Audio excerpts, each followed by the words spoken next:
Sit-ins played a major role in the American Civil Rights Movement back in the 1960s.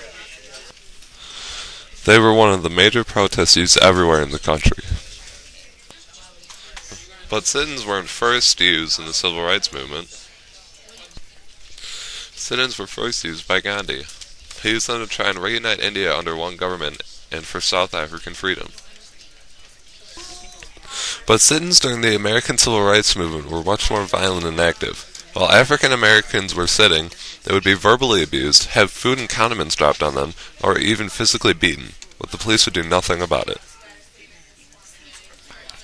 One of the most famous lines of sit-ins were the Greensboro sit-ins. On February 1st, 1960, 4 African American students, whose names were Ethel Blair Jr., David Lionel Richmond, Joseph Alfred McNeil, and Franklin Eugene McCain, sat at a segregated lunch counter in Woolworth store in Greensboro, North Carolina. The sit-ins became more and more popular each day.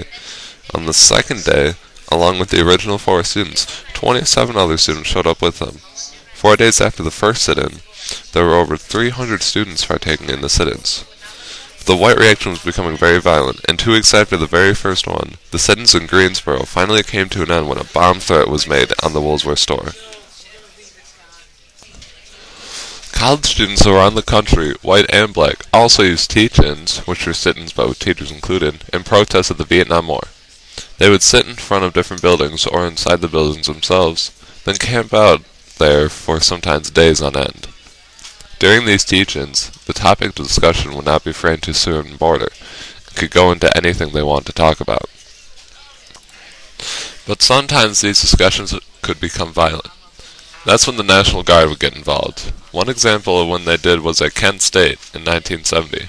During this protest, students blocked off the entrance to the campus's ROTC building. It started off as a relatively peaceful protest until the National Guard came.